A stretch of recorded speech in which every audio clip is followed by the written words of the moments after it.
नमस्कार, मी प्राध्यापक कृष्णा रोकडे, स्वप्नस्फूर्ती अकॅडमी इस्लामपूर यांच्या वतीने आपल्यासाठी घेऊन येत आहे शिक्षक पात्रता परीक्षा याविषयी सखोल मार्गदर्शन करणारे व्हिडिओ। आता या व्हिडिओमध्ये आपण काय बघायचं तर सुरुवात आपण करत आहे व्हिडिओला तर टीईटी म्हणजे काय हे आपण अगोदर पाहणार आहोत। आता टीईटी म्हणजे काय तर टीचर इलिजिबिलिटी टेस्ट म्हणजे त्याला मराठीमध्ये म्हटलं जाईल शिक्षक पात्रता परीक्षा। आता यामध्ये जर एक शब्द जर आपण जर पाहिला तर बारकाईने पहा, हा आहे पात्रता। आता पात्रता म्हणजे काय तर आपल्याला शिक्षक पहिली ते 8वी साठी जर प्राथमिक शिक्षक जर व्हायचं असेल तर आपल्याला ही पात्रता धारण करणं अत्यंत गरजेचं आहे। अदरवाईज आपण शिक्षक होण्याचं स्वप्न पूर्णत्वास नेऊ शकत नाही। यामध्ये आपण काय करणार, आता ही टीईटी हा नियम अगोदर आला होता राईट टू एज्युकेशन आरटी 2009 नुसार टीईटी ला सुरुवात झाली। सुरुवातीला केंद्र शासनाने सीटीईटी नावाने एक पात्रता परीक्षा सुरू केली।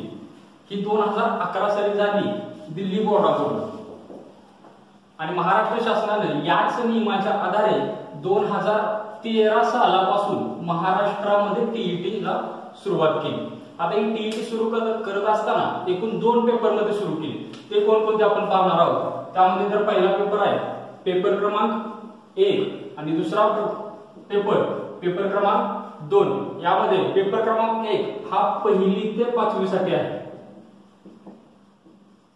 म्हणजे इयत्ता पहिली ते 5वी साठी जे शिक्षक होण्यासाठी पात्र आहेत या मुलांसाठी पहिली ते 5वी साठी पेपर क्रमांक 1 देणं बंधनकारक आहे। तर पेपर क्रमांक 2 हा 6वी ते 8वी इयत्तेसाठी 6वी ते 8वी इयत्तेसाठी देणं बंधनकारक आहे। आता यामध्ये जर आपण जर पाहिलं तर हे पेपर देण्यासाठी शैक्षणिक पात्रता काय असणं आवश्यक आहे तर ते थोडक्यात पाहूया आपण। तर पेपर क्रमांक 1 म्हणजे पहिली ते 5वी साठी देण्यासाठी तुम्हाला 12वी उत्तीर्ण असावं लागेल आणि या 12वी नंतर तुम्हाला कोणताही शैक्षणिक शास्त्राचा एखादा डिप्लोमा म्हणजे डीएड किंवा डीटीएड या नावाने असणारा एक डिप्लोमा कोर्स तुम्हाला कंप्लीट करणं आवश्यक आहे। त्यानंतर 6 ते 8 चा जो पेपर क्रमांक 2 आहे हा पेपर देण्यासाठी तुम्हाला शैक्षणिक पात्रता लागेल एनी ग्रॅज्युएट म्हणजे पदवी आणि पदवी नंतर तुम्हाला 2 वर्षाचा असणारा बीएड ची पदवी धारण करावी लागेल। जर समजा बीएड ची पदवी तुमच्याकडे नसेल आणि तुमच्याकडे जर डीएड ची पदवी असेल तरी सुद्धा चालू शकते। कारण का तर तुम्ही ग्रॅज्युएट आहात म्हणजे 15वी पर्यंत तुमचं शिक्षण पूर्ण झालेलं आहे आणि त्यानंतर 2 वर्षाचा शिक्षण क्षेत्राचा तुम्ही डिप्लोमा घेतलेला आहे। त्यामुळे तुम्ही 6वी ते 8वी साठी सुद्धा शिकवण्यासाठी पात्र आहात। अशा पद्धतीने शैक्षणिक शास्त्र पहिली ते 5वी आणि बीएड ची पदवी असणारा विद्यार्थी 6वी ते 8वी साठी शिकवण्यासाठी पात्र आहे। आता हे पात्रता धारण केल्यानंतर आपण परीक्षा देऊ शकतो। आता यासाठी आपल्याला अभ्यासक्रम काय आहे,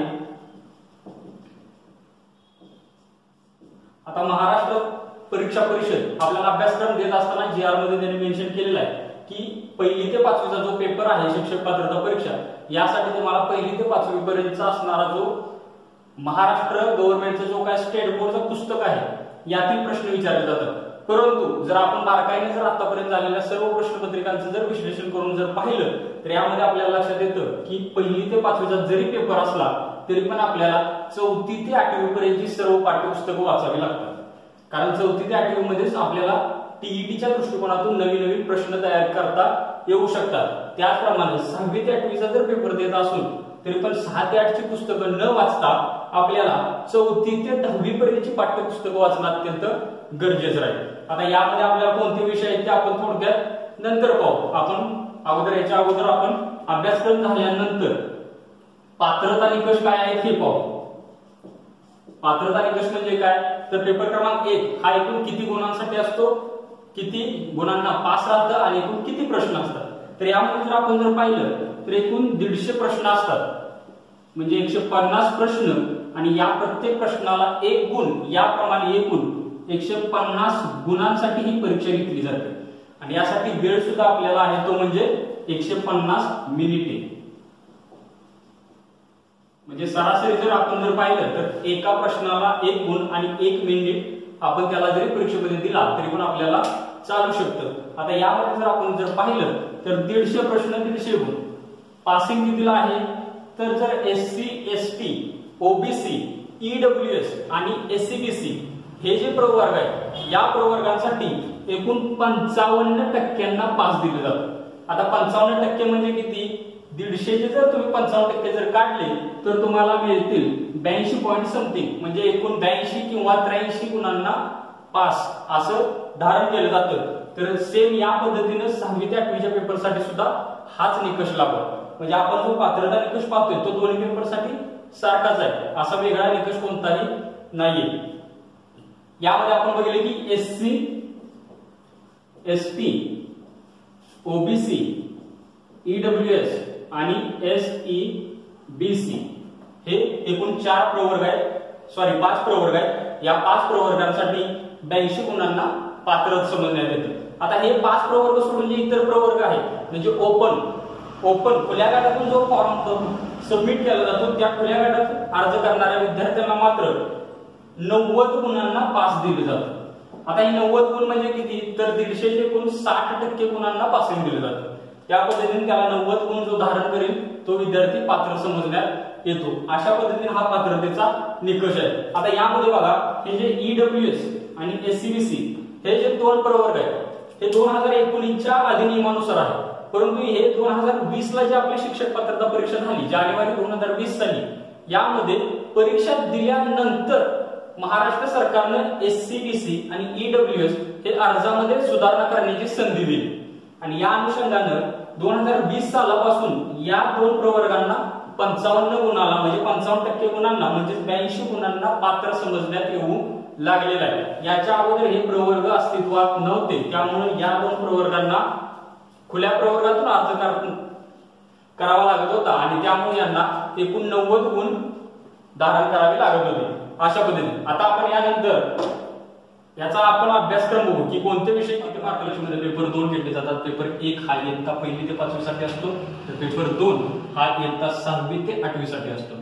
आता यामध्ये काय, तर इयत्ता 1ली ते 5वीचा पेपर देत असताना तुम्हाला अभ्यासक्रम हा इयत्ता 1ली ते 8वी पर्यंतच्या पाठ्यपुस्तकांवरती अभ्यास करावा लागतो।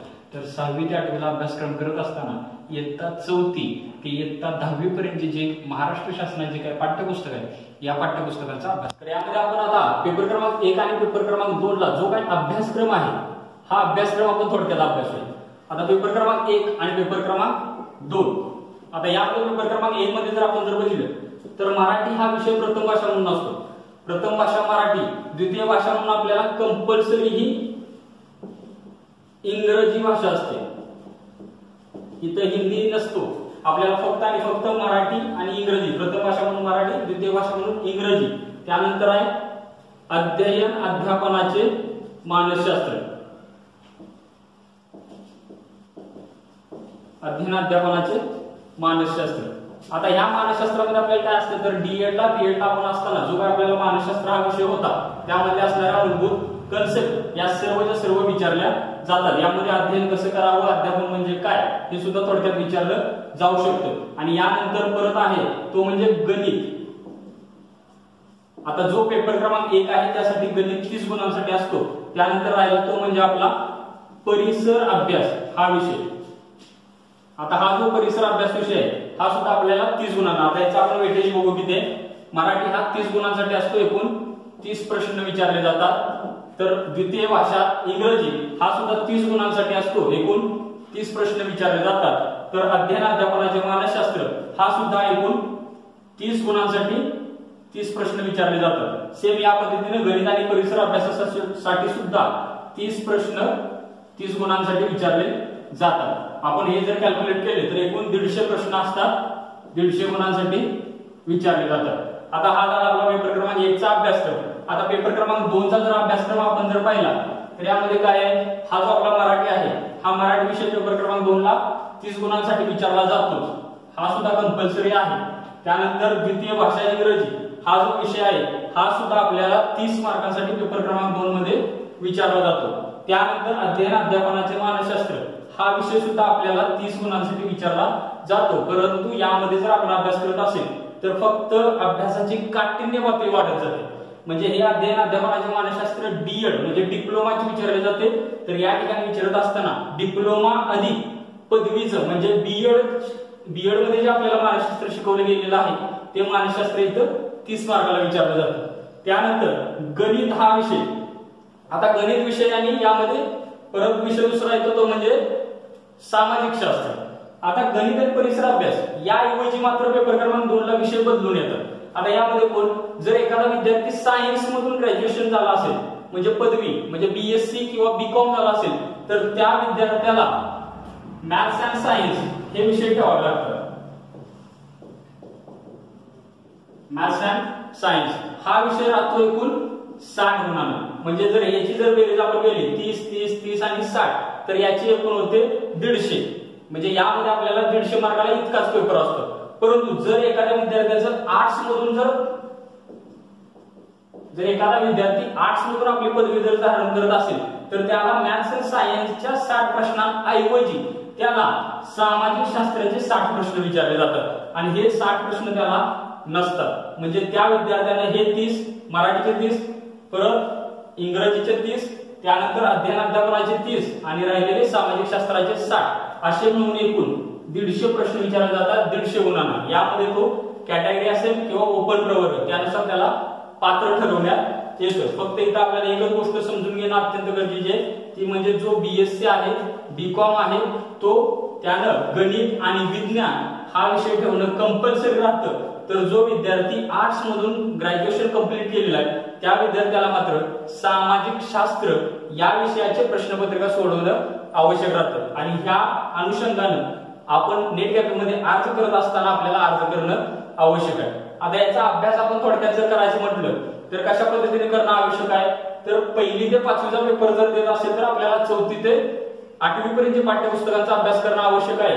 तर पेपर क्रमांक 2 देत असताना आपल्याला 4थी ते 10वी पर्यंत पाठ्यपुस्तकं देणं आवश्यक आहे. आता हे अभ्यास करत असताना त्याच्याबरोबर आपल्याला इतर संदर्भ ग्रंथ कोणते आवश्यक आहेत तर यामध्ये आपण जर पाहिलं तर बी पब्लिकेशन हे पुस्तक शिक्षक पात्रता परीक्षा पेपर क्रमांक 1 व पेपर क्रमांक 2 टीईटी या पुस्तकाचा आपल्याला जास्त फायदा होताना यावर्षी आपल्याला दिसलेला आहे. कारण हे पुस्तकामध्ये जर आपण जर पाहिलं तर 2013 ते 2018 प्रश्नपत्रिका विश्लेषण व वर्गीकरण करण्यात आलं. आणि ह्या प्रश्नपत्रिका वर्गीकरणामध्ये काय केलेलं आहे तर 2000 जानेवारी 20 मध्ये जो काय पेपर झाला त्यामध्ये जवळजवळ 100च्या वरती प्रश्न या पुस्तकातले परीक्षेला विचारण्यात आले. म्हणजे पेपर क्रमांक 1 150 गुणांचा पेपर क्रमांक 2 150 गुणांचा असे एकूण 300 गुणांपैकी 100च्या वरती प्रश्न या पुस्तकात आलेले. आता या पुस्तकाचे लेखक जर आपण पाहिले तर प्राध्यापक श्री कृष्णा रोगडे म्हणजे मी स्वतः आहे. त्यानंतर दुसरं श्री परशुराम जाधव त्यांचं क्वालिफिकेशन आहे बीए डीएड टीईटी आणि टेट हे बऱ्याच वेळा यांनी दिलेले त्यांनाही अध्ययनाचा अनुभव आहे. त्यामुळं तुम्ही जर बी पब्लिकेशनचं जर हे टीईटीचं जर पुस्तक जर अनुभवलं याचा जर अभ्यास केला तर आगामी 2021 ला जी काही टीईटी होईल त्या टीईटी मध्ये तुम्हाला चांगल्या प्रकारे गुण संपादित करून तुम्ही पात्रता धारण करू शकता एवढंच मी तुम्हाला सांगेन. यानंतर आपण दुसरा व्हिडिओ घेऊन येऊ तो म्हणजे सीटीईटी बद्दल असेल तो. तर तुर्तास इथंच आपण थांबतोय. धन्यवाद.